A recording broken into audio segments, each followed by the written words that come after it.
Baiklah, Assalamualaikum warahmatullahi wabarakatuh. Perkenalkan, nama saya Riwan Nugrah Utama dengan NIM 210600032 dari Prodi Ekonomi Pembangunan, Departemen Ilmu Ekonomi. Pada kesempatan kali ini saya akan mencoba untuk menjelaskan mengenai analisis regresi dan korelasi linier, yang mana tugas ini adalah tugas dari mata kuliah statistika dari Bapak Alphonse Satrianto. Baiklah, pembahasan kali ini mengenai bab 15, yaitu analisis regresi dan juga korelasi linier. Adapun beberapa subbab dari bab analisis regresi dan korelasi linier ialah yang pertama yaitu pengertian korelasi sederhana. Kemudian yang kedua ada uji signifikasi koefisien korelasi. Yang ketiga yaitu analisis regresi metode kuadrat terkecil. Yang keempat yaitu kesalahan baku pendugaan. Yang kelima, asumsi-asumsi metode kuadrat terkecil. Selanjutnya ada perkiraan interval dan pengujian hipotesis. Dan yang terakhir, hubungan koefisien korelasi, koefisien determinasi, dan kesalahan baku pendugaan.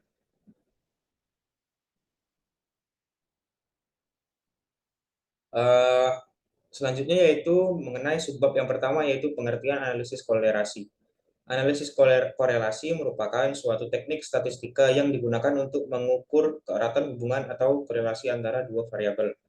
Jadi dapat disimpulkan bahwa analisis korelasi ini menguji suatu variabel yang terdiri dari dua variabel dan untuk mengetahui bagaimana hubungan keeratan ataupun korelasi dari dua variabel tersebut. Kemudian hubungan positif dan negatif. Nah, dari hubungan korelasi ini akan mendapatkan dua hubungan, yaitu positif dan negatif. Gambar pertama menunjukkan hubungan antara variabel inflasi dan suku bunga. Apabila dilihat pada gambar saat inflasi rendah, maka suku bunga tinggi, dan pada saat inflasi tinggi, suku bunga rendah. Gambar tersebut menunjukkan adanya hubungan antara inflasi dan suku bunga yang bersifat negatif. Nah, dapat dilihat pada kurva ini, dapat dilihat bahwasanya ketika inflasi tinggi, maka tingkat suku bunga akan naik mencapai tengah antara 30 dan 35. Kemudian pada saat inflasi turun, menjadi lebih turun lagi. Nah, adapun contoh kurva negatif yang lain seperti pada ilmu ekonomi ialah ketika variabel yang di sebelah sini naik, maka pada variabel lainnya akan ikut naik juga.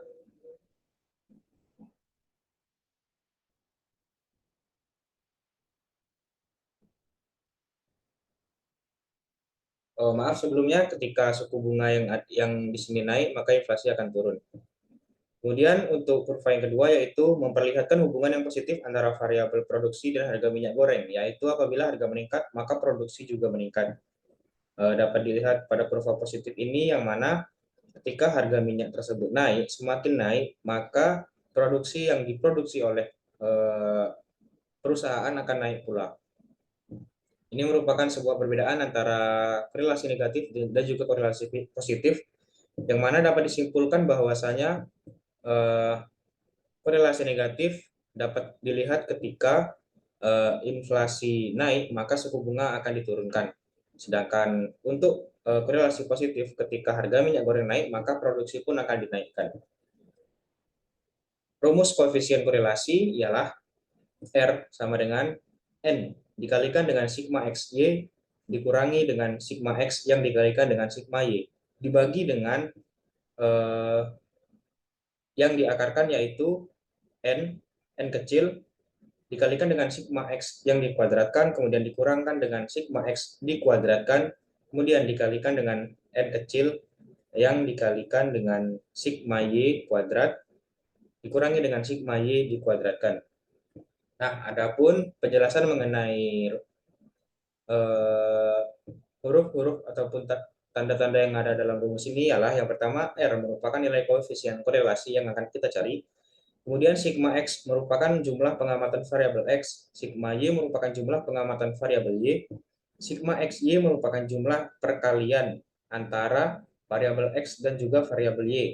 Kemudian sigma X kuadrat merupakan jumlah kuadrat dari pengamatan variabel X.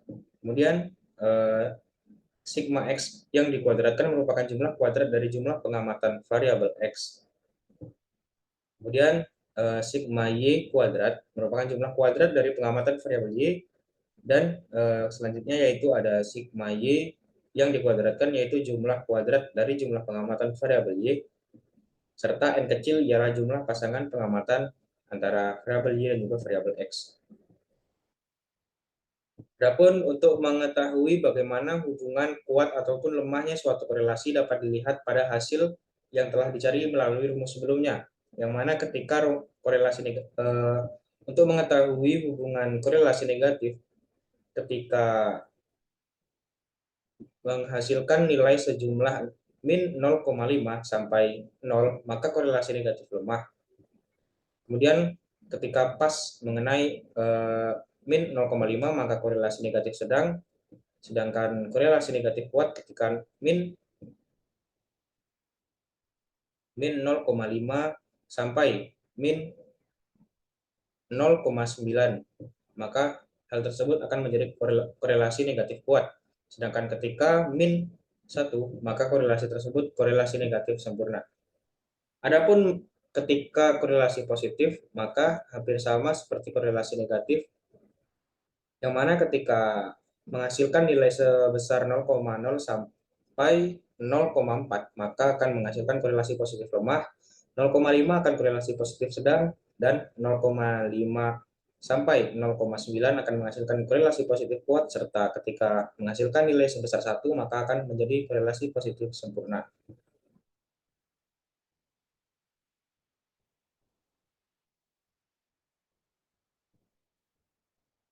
Kemudian yang selanjutnya yaitu ada mengenai contoh permintaan dipengaruhi harga dan juga pendapatan.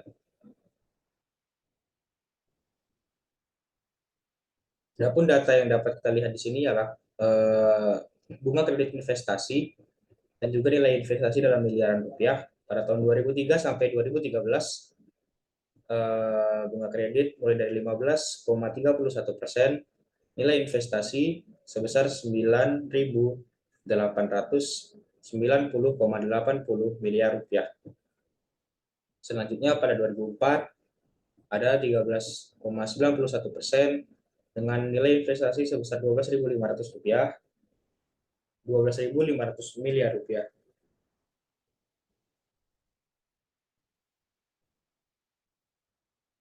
Dan juga seterusnya sampai tahun 2013 yang memiliki bunga kredit investasi ataupun BKI sebesar 11,31% dengan nilai investasi dalam miliaran rupiah ialah 128.200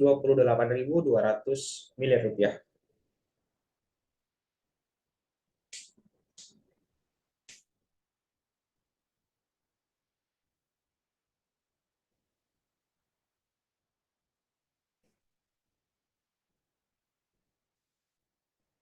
Untuk mencari nilai korelasi, telah kita pelajari sebelumnya mengenai rumus dari koefisien korelasi itu sendiri, yang dapat kita lihat pada rumus ini. Nah, untuk mencari nilai X, Y, dan juga XY, dapat kita lihat pada tabel yang ini. Dan setelah mendapatkan jumlah hasil yang sebesar yang ada pada bawah ini, maka akan dilanjutkan dengan memasukkan nilai tersebut ke dalam rumus koefisien korelasi, yang mana R sama dengan 11 dikalikan dengan 6.202.860,68. Kemudian selanjutnya dikurangkan dengan 146,89 yang dikalikan dengan 505.355,0. Kemudian dibagikan dengan akar dari 11 yang dikalikan dengan 1986,35 dikurangkan dengan 146,89 kuadrat, kemudian dikalikan dengan 11 yang dikalikan dengan 38 miliar 278.093.039,62. Kemudian dikurangi dengan 505.000 355,0 yang dikuadratkan sehingga mendapatkan hasil min 0,892. Nah, berdasarkan hasil min 0,8 tadi, dapat kita simpulkan bahwa hal tersebut merupakan korelasi negatif kuat karena eh, terletak antara min 0,5 sampai 1, sehingga dapat disimpulkan bahwa hasilnya ialah korelasi negatif kuat. Kemudian yang kedua adalah koefisien determinasi. Bagian dari keragaman total variabel terikat Y ataupun variabel yang dipengaruhi atau dependen yang dapat diterangkan atau diperhitungkan oleh keragaman variabel bebas X ataupun variabel yang mempengaruhi ataupun independen. Koefisien determinasi ialah R kuadrat.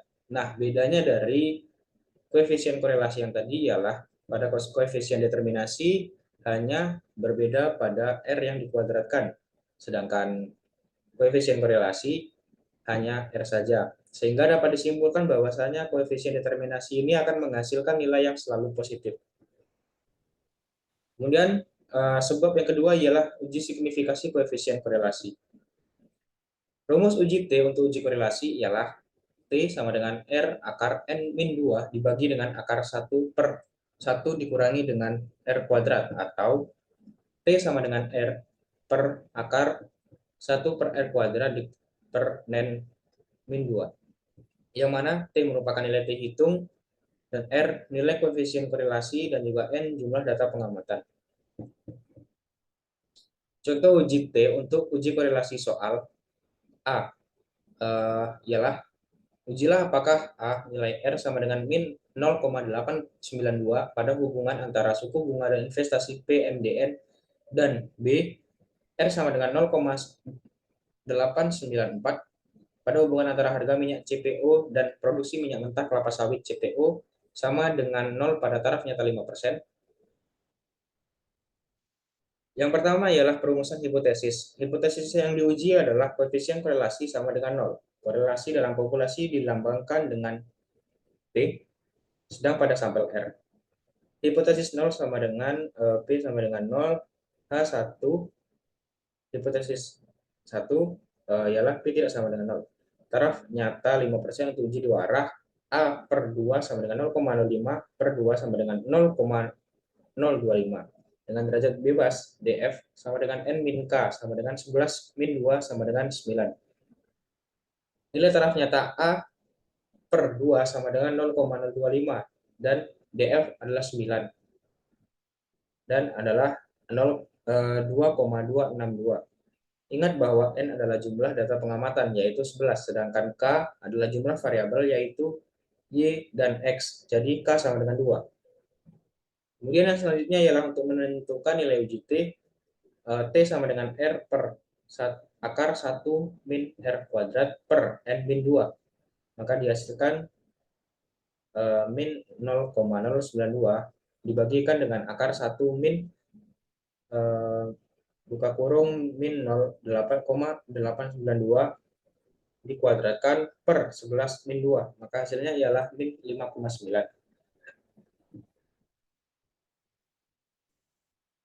Kemudian yang selanjutnya ialah menentukan daerah keputusan dengan nilai kritis 2,262. Distribusi T DF sama dengan 9. Daerah menolak pada samping kanan dan daerah menolak juga sebelah kiri, dan daerah tidak menolak pada titik ini. Kemudian yang kelima ialah menentukan keputusan nilai T hitung ternyata terletak pada daerah menolak H0. Ini menunjukkan bahwa tidak terdapat cukup bukti untuk menolak H0 dan menerima H1, sehingga dapat disimpulkan bahwa korelasi dalam populasi tidak sama dengan 0. Dan hubungan antara tingkat suku bunga investasi dengan nilai investasi bersifat kuat dan nyata. Kemudian untuk uji korelasi soal B. Yang pertama yaitu perumusan hipotesis. Hipotesis yang diuji adalah koefisien korelasi sama dengan 0. Korelasi dalam populasi dilambangkan dengan P, sedangkan pada sampel R. H0, P sama dengan 0, sedangkan H1, P tidak sama dengan 0. Taraf nyata 5% uji dua arah, A2 sama dengan 0,05 dibagikan dengan 2, hasilnya 0,25 dengan derajat bebas DFN min K. 11 min 9 sama dengan 9. 11 min 2 sama dengan 9. Taraf nyata ialah 0,025 dan DF sama dengan 9 sama dengan 2,262. Menguji nilai T sama dengan rumus sebelumnya sehingga dihasilkan nilai sebesar 5,0. Menentukan daerah keputusan nilai kritis 2,262 dengan DF 9 pada gambar ini. Kemudian langkah yang kelima yaitu menentukan keputusan nilai terhitung berada di daerah menolak H0 yang berarti bahwa H0 ditolak dan menerima H1. Ini menunjukkan bahwa koefisien korelasi pada populasi tidak sama dengan 0.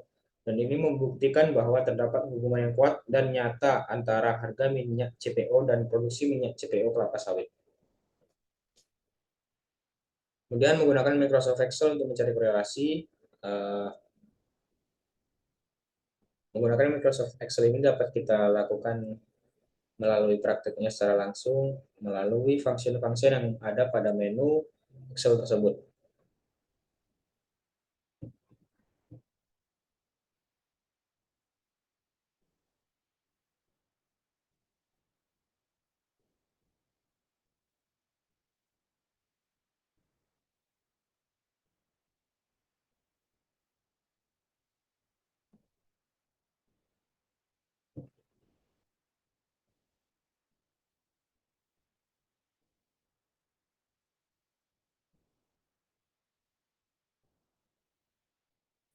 Kemudian masuk ke subbab yang ketiga yaitu analisis regresi metode kuadrat terkecil.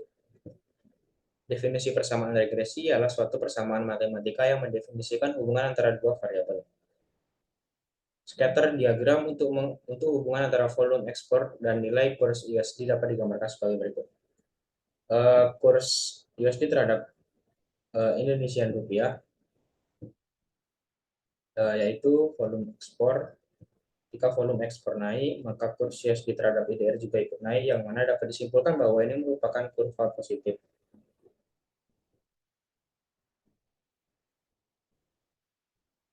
Kemudian scatter diagram hubungan antara volume ekspor dan nilai kurs US dollar dapat digambarkan sebagai berikut.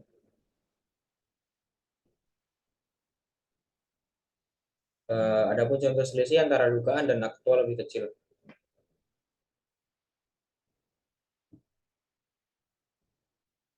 Dan yang kedua yaitu contoh selisih antara dugaan dan aktual lebih besar.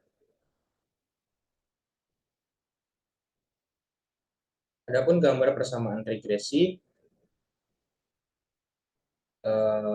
gambar A yaitu Y sama dengan A ditambahkan dengan BX. Sedangkan gambar B, Y sama dengan A dikurangi dengan BX.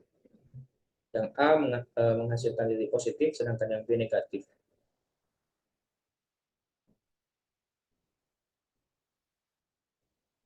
Kemudian rumus untuk mencari koefisien A dan B. Untuk mencari A ialah sama dengan AY per N dikurangi dengan B, AX dikurangi dengan B, dibagi dengan B. Kemudian untuk mencari B ialah NAXY dikurangi dengan AX yang dikalikan kembali dengan AX per N dikalikan dengan AX kuadrat dikurangi dengan AX kuadrat. Y merupakan nilai variabel terikat Y, A merupakan intercept yaitu titik potong garis sumbu Y, B merupakan slope atau kemiringan garis yaitu perubahan rata-rata pada Y bar untuk setiap unit perubahan pada variabel X, sedang X merupakan nilai variabel bebas X dan juga N merupakan jumlah sampel. Kemudian sebab yang selanjutnya ialah kesalahan baku pembukaan. Contoh hubungan antara produksi dengan harga minyak kelapa sawit Y sama dengan A plus BX.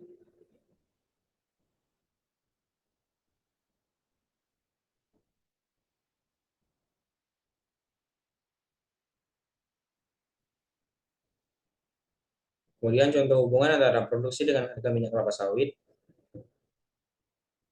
yang mana hubungan ini merupakan hubungan positif ketika produksi naik, maka harga pun ketika harga naik maka produksi pun ikut naik. Kemudian contoh hubungan antara produksi dengan harga minyak kelapa sawit yang selanjutnya, gambar B, Y sama dengan 6.076.119,73 ditambahkan dengan 14.648,79 X. Definisi standar error atau kesalahan baku penugaan ialah merupakan suatu ukuran yang mengukur ketidakakuratan pancaran atau persebaran nilai-nilai pengamatan Y terhadap garis regresinya. Rumus standar error ialah SYX sama dengan akar dari sigma E kuadrat per N-2 sama dengan akar dari sigma buka kurung Y min Y bar tutup kurung kuadrat per N-2, di mana SYX merupakan standar error variabel Y berdasarkan variabel X yang diketahui, Y merupakan nilai pengamatan dari Y bar merupakan nilai dugaan dari Y, N kecil merupakan jumlah sampel derajat bebas N-2, karena terdapat dua parameter yang akan digunakan yaitu A dan B. Kemudian untuk menggunakan Microsoft Excel untuk mencari standar error SYX, dapat kita lihat pada menu yang ada pada slide ini. Kemudian selanjutnya ialah asumsi-asumsi metode kuadrat terkecil. Asumsi metode kuadrat terkecil, beberapa asumsi penting metode kuadrat terkecil adalah sebagai berikut. Yang pertama yaitu nilai rata-rata dari error term atau expected value untuk setiap nilai X sama dengan 0. Asumsi ini dinyatakan E buka kurung EI per XI sama dengan 0. Kemudian yang kedua yaitu nilai error dari EI dan EJ atau biasa disebut dengan kovarian saling tidak berhubungan atau berkorelasi. Asumsi ini bisa dilambangkan sebagai berikut yaitu COV buka kurung EI dan EJ sama dengan 0, di mana I tidak sama dengan J. Berdasarkan pada asumsi nomor 1, pada setiap nilai XI akan terdapat EI, dan untuk XJ akan ada EJ. Yang dimaksud dengan nilai kovarian sama dengan 0 adalah nilai EI dari XI tidak ada hubungan dengan nilai EJ dan XJ. Dan yang ketiga yaitu varian dari error bersifat konstan. Ingat bahwa varian dilambangkan dengan O2, sehingga asumsi ini dilambangkan dengan var. EI per EJ sama dengan E dikalikan dengan EI min EJ kuadrat sama dengan U kuadrat. Anda perhatikan pada gambar di atas bahwa nilai I yang dilambangkan dengan tanda titik untuk setiap X, yaitu X1, X2, dan X3 tersebar secara konstan sebesar variannya yaitu O2. Pada gambar tersebut, nilai E tersebar satu standar deviasi di bawah garis regresi dan satu standar deviasi di atas garis regresi. Seluruh hubungan distribusi nilai I untuk XI adalah J untuk XJ, di mana I tidak sama dengan J terlihat sama dengan ditunjukkan kurva yang berbentuk simetris dengan ukuran yang sama. Hal inilah yang dikenal dengan variance dari error bersifat konstan. Kemudian yang keempat yaitu variabel bebas X tidak berkorelasi dengan error term E. Ini biasa dilambangkan dengan COV EI XI sama dengan 0. Pada garis regresi Y sama dengan A plus BXI plus EI, maka nilai XI dan EI tidak saling mempengaruhi, sebab apabila saling mempengaruhi maka pengaruh masing-masing yaitu X dan E tidak saling dapat dipisahkan. Ingat bahwa yang mempengaruhi Y selain X adalah pasti E, yaitu faktor di luar X. Oleh sebab itu, varians dari E dan X saling terpisah atau tidak berkorelasi. Kemudian, sebab yang selanjutnya yaitu mengenai perkiraan interval dan pengujian hipotesis. Rumusnya ialah Y bar plus minus T S YX akar dari 1 per N plus X min X bar kuadrat per X sigma X kuadrat min sigma X yang dikuadratkan per N. Kemudian penukaan interval nilai koefisien regresi A dan B dengan menggunakan asumsi bahwa nilai EI bersifat normal, maka hasil dugaan A dan B juga mengikuti distribusi normal, sehingga nilai T sama dengan B kecil min B besar per OB kecil. Juga merupakan variabel normal. Dalam praktiknya, nilai standar deviasi produksi OB sudah diketahui, maka standar deviasi populasi biasa diduga dengan standar deviasi sampel yaitu SB. Sehingga nilai T menjadi T sama dengan B kecil min B besar per SB. Selanjutnya probabilitasnya dinyatakan sebagai berikut. Dapat dilihat pada rumus ini, sehingga interval B adalah yang ini, sedangkan dengan cara yang sama interval adalah yang ini, dan di mana SASB adalah sebagai berikut.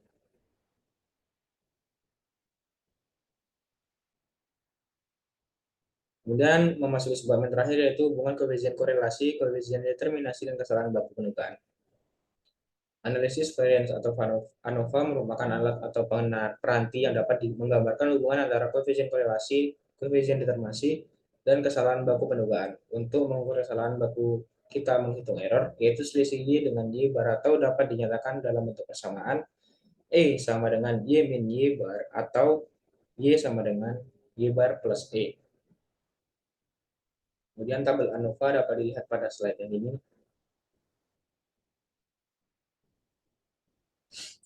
Mungkin sekian yang dapat saya jelaskan dari materi yang ke bab yang ke-15 ini. Mohon maaf atas segala kekurangan ataupun kesalahan kata yang saya ucapkan. Sekian dari saya. Wassalamualaikum warahmatullahi wabarakatuh.